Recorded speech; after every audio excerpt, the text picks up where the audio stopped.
Friends, this question from end term September 2025 afternoon talk paper. So there is a Java code and the question is which of the following set of methods will be invoked in the given program. So there are four options. Which options are correct? Which option is correct?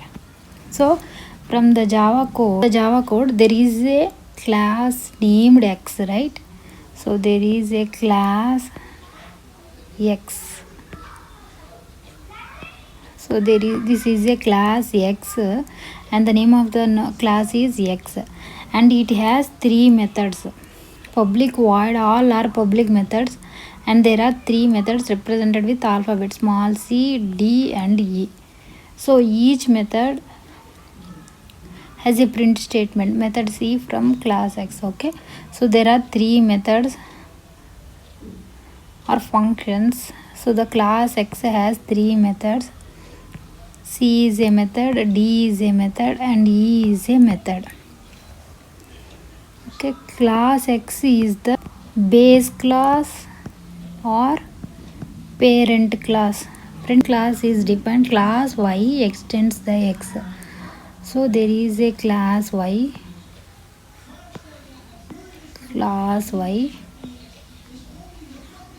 this class name is Y and it is extends the class X.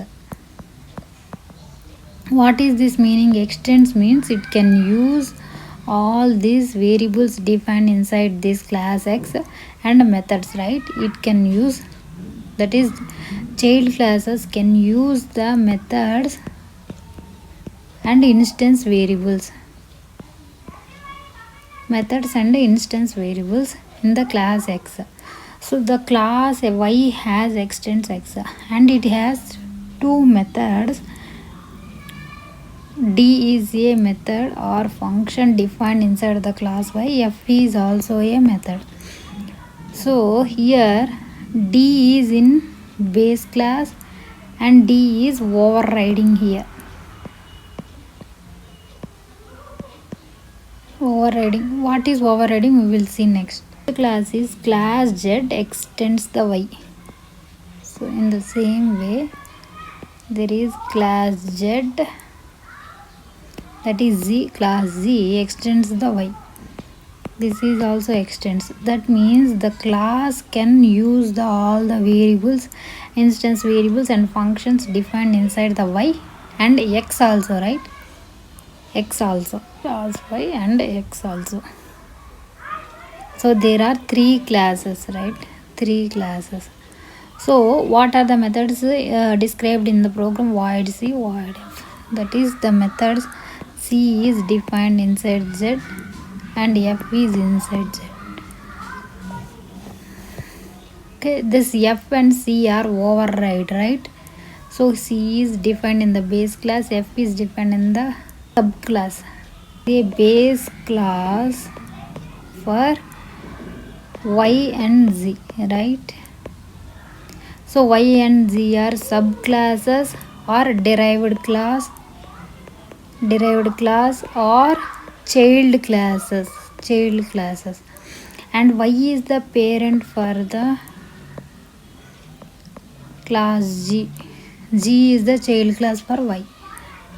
D is defined in the class Y and D is defined in the class X. So this is called the overriding method. Overriding child or derived class or subclass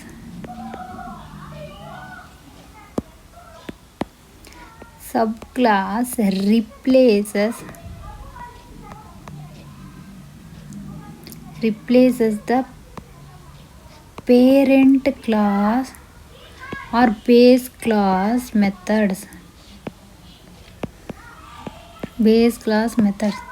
That is, so in this X is the parent class, so Y is the child class, right? So Y has its own implementation of the method. Which method here? D. So X is the base class, it has a method D. Y is also base class, the same method D, same method friends, same method, but implementation is different for this class Y. This is called the method overriding. So we are replaces the parents method. Field class or subclass or derived class gives the new implementation of the method, new implementation, that is own implementation of a method that already exists in the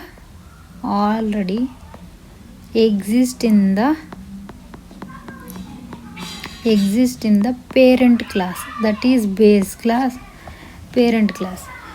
The parent has a method, that is the parent has a method D of C, and the child changes or replaces the D of C, its behavior in their class, in its own class.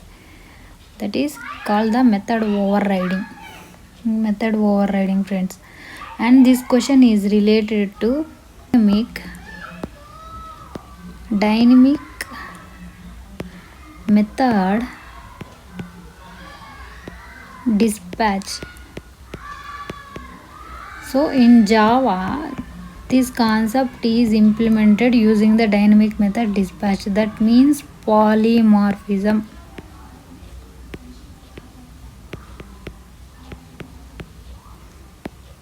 That means dynamic method dispatch in method. So in the main we are creating an object, right? So Z object, new object. Z object means we are creating an object to the class G. This G means this is the data type. This is the data type of the object.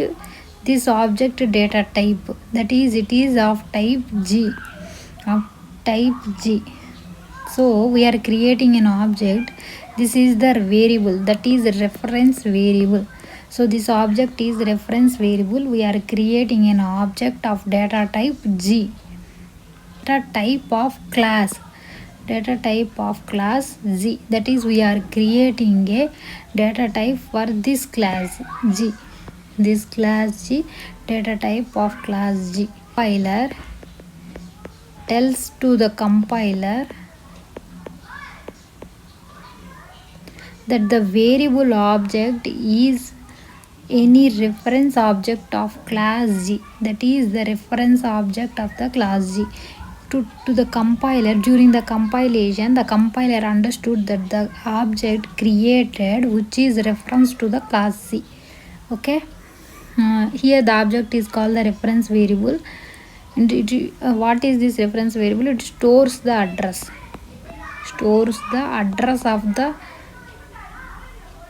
created object in the memory.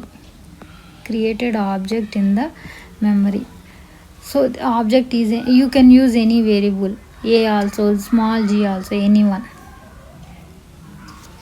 So it stores the address, and this address is equal to means assignment operator, right?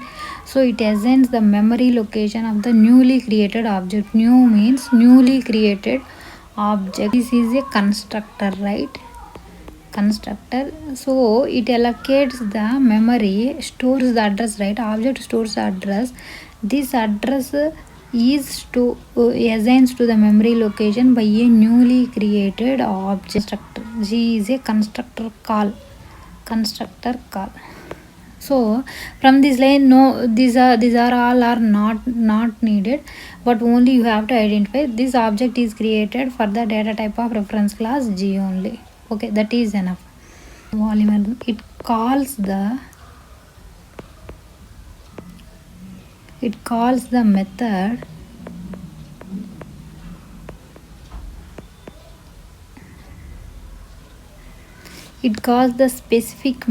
specific method in the lowest in the inheritance chain. Lowest in the inheritance chain. So that means this one you can remember. This is enough, friends. these are all are not required to solve this question. It calls the method in the lowest inheritance chain. So inheritance means extends the properties, right? Parent, you have to inherit the properties from your parent. So in the same way, inheritance lowest chain means, so this is the decreasing order, right? This is the decreasing order, that is class X, class Y, class Z. This is the decreasing order. So it has the highest X has the highest and Y is the medium and Z is the lowest in inheritance chain, lowest priority in the inheritance chain. So in dynamic polymorphism, it calls the method in the lowest inheritance chain. Okay, lowest inheritance chain. So from this first object of C, so we are creating a new object for the data type reference type is G, right? This class we are creating an object, so object is creating, so object dot C, it calls the object dot C. So which class it will invoked, which of the following set of methods will be invoked in the program, right? So the first option, right? If we call the object dot C, for the each call, the class Z overrides the method C, right? The class Z overrides the method C. Already C is method present in X. So lowest polymorphism, right? It can call the lowest. Lowest is Z. That is for this call Z colon C. Okay, Z colon C. Next object dot D. So the class Z,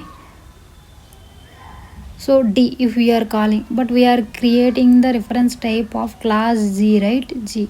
So the class Z have D function?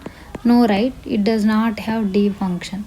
So does not define the function D. Looking up the hierarchy, so next lowest class, it will go to the Y. Y is defined, right? So it will call this method. So Y colon D.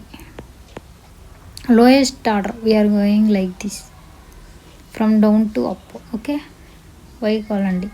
Next, if we call the object dot E, first it will check in the class Z. It is D. E is defined in class Z?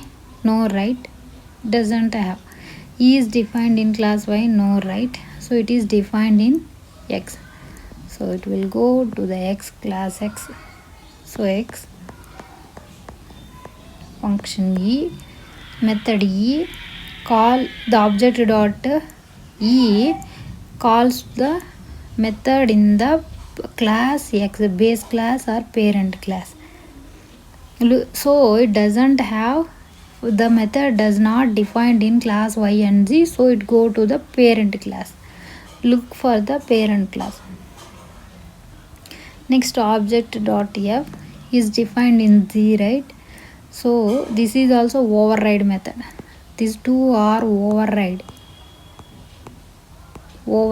methods.